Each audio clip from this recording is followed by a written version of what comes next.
À quoi bon gagner de l'argent? Cette question peut paraître un peu absurde, et si je vous la pose, vous allez sans doute me répondre de manière assez décontenancée en me disant bah déjà j'en ai besoin. Et puis quand j'échange de cette question avec des personnes autour de moi, la réponse est un peu toujours la même. De toute manière, avec l'argent, on peut tout avoir. Alors on va dépasser le débat un petit peu surfait de est-ce que l'argent fait le bonheur, mais effectivement, si on regarde dans le détail, on comprend que l'argent a cet avantage d'être une ressource qui est probablement aujourd'hui la ressource la plus flexible à notre disposition, puisque c'est une ressource qui permet d'acheter énormément de choses qui nous permettent de remplir des besoins fondamentaux en tant qu'humain.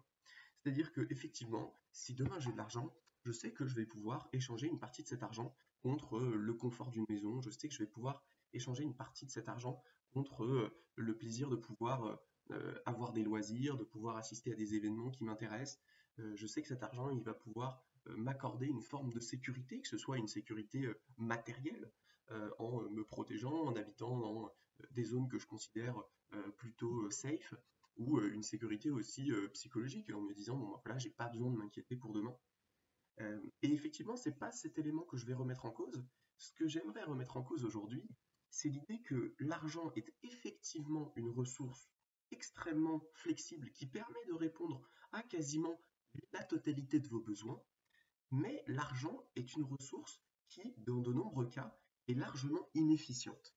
Ce que je veux dire par là, c'est que si on regarde précisément quels sont nos besoins et finalement euh, comment remplir ces besoins, on peut effectivement remplir ces besoins en passant par la case argent ou on peut passer par d'autres manières, d'autres médias. Et en fait, dans de beaucoup de cas, je considère que l'utilisation de l'argent est une utilisation sous-efficiente pour répondre à un besoin particulier. Alors, pour contredire mon propos, je vais commencer par un contre-exemple. Pour moi, le meilleur contre-exemple, où effectivement l'argent est probablement aujourd'hui le média le plus efficace, c'est la question de la nourriture.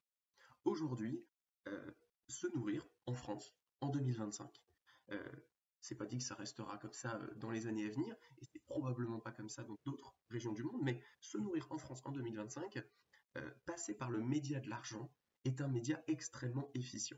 C'est-à-dire qu'aujourd'hui, si vous allez bosser, et peut-être que vous gagnez, j'en sais rien, 10-15 euros de l'heure, vous allez travailler une heure, vous avez 10 euros. Avec 10 euros, vous pouvez acheter une quantité de ressources, une quantité de calories qualitatives qui est quand même assez monumentale comparée à comment vous pourriez produire de la nourriture en une heure. À peu près la seule activité qui me vient et qui est capable de rivaliser en termes de coût de temps et en termes de dépenses d'énergie, c'est faire les poubelles des grandes surfaces pour récupérer des produits qui ont été jetés parce que les DLC allaient arriver à expiration.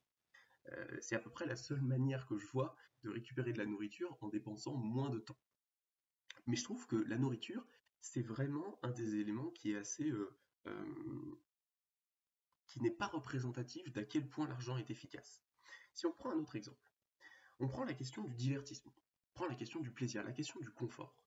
En réalité, si vous regardez votre budget aujourd'hui et que vous regardez en toute honnêteté votre budget, eh bien vous allez vous rendre compte qu'il y a une part importante de euh, votre budget qui est consacré finalement à des dépenses qui sont uniquement des dépenses de plaisir, des dépenses de confort, des dépenses qui clairement dépassent la notion de besoin évidente, mais voilà, la notion de divertissement et de plaisir est un besoin en elle-même. Euh, si par exemple vous achetez des vêtements pour être à la mode, si vous achetez des gadgets électroniques, si vous achetez des jeux, si vous achetez des concerts, des restaurants, des voyages, tout ça, c'est des dépenses d'argent pour vous faire plaisir.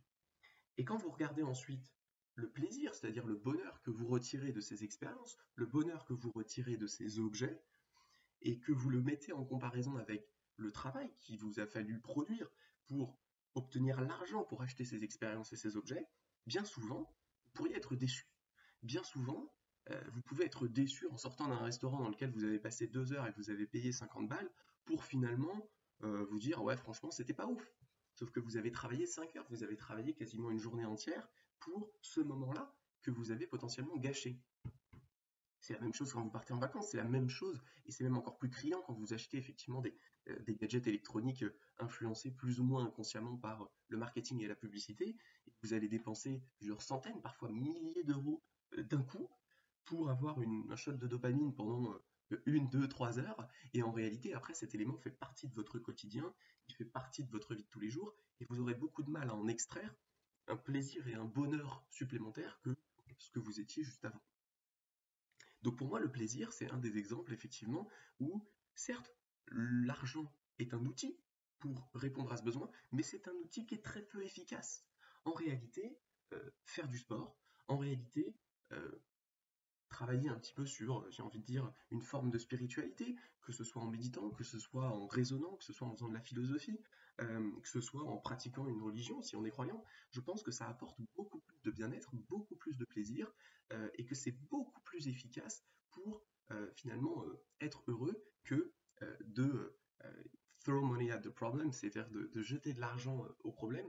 C'est un peu cette idée que l'argent peut résoudre tous les problèmes dès lors qu'on en donne beaucoup, sauf que l'argent n'étant pas une ressource illimitée pour la plupart d'entre nous, eh bien ça en fait une solution plutôt médiocre. C'est comme si je vous disais, je sais pas, il y a un petit trou dans votre mur, du coup il y a de l'air qui passe. Bon bah vous pouvez aller au magasin acheter de la résine pour boucher votre trou, mais vous pouvez aussi colmater en mettant des billets de 500. C'est possible. Est-ce que ce sera efficace? Non. Et ben c'est un peu ça qu'on fait lorsqu'on essaye de répondre à des besoins qui sont pas forcément résolvables de manière efficace avec l'argent. On peut, mais c'est pas du tout efficace et ça coûte très cher. C'est un peu la même chose pour la question du confort. La question de la sécurité, je veux dire. Le confort, je le mets dans la même catégorie que le plaisir. La sécurité, effectivement, je vous parlais notamment de cette sécurité qu'on peut ressentir lorsque on a l'impression que parce qu'on a de l'argent, eh bien, rien ne peut nous arriver parce que finalement, demain, eh bien, on sait qu'on pourra acheter de la nourriture, on sait qu'on pourra acheter des vêtements, on sait qu'on pourra se déplacer, on sait qu'on pourra effectivement interagir avec la société de manière usuelle, quand bien même, eh bien, on n'aurait plus de revenus parce qu'on a de l'argent de côté.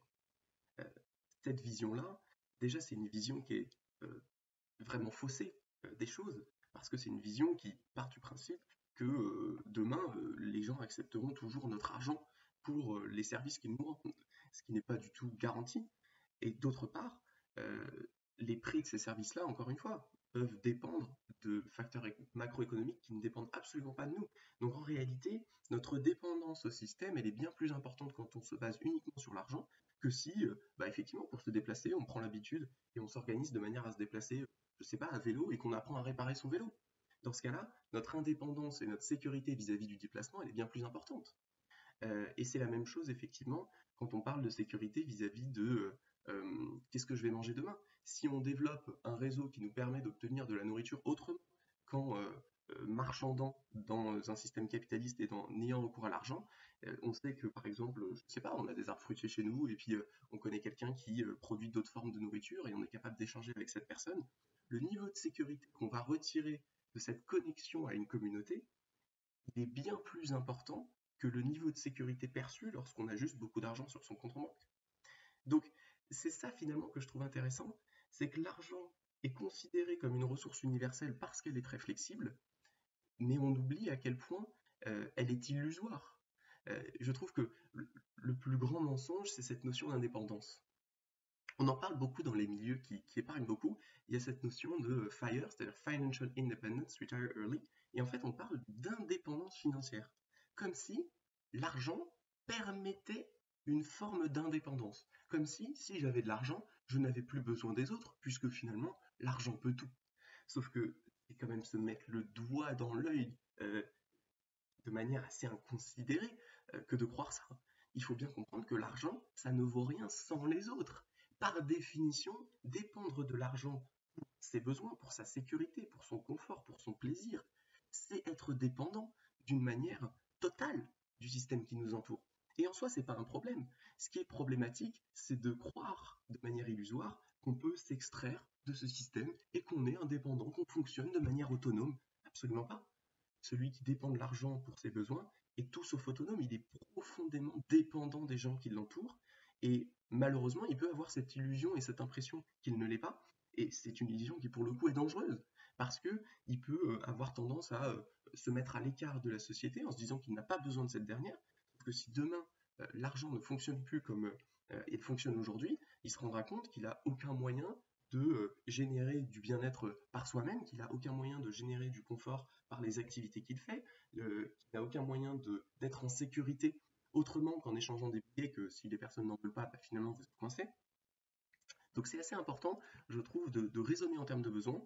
Et la conclusion, c'est quoi? C'est-à-dire qu'aujourd'hui, on a tous des besoins non remplis qui sont plutôt différents.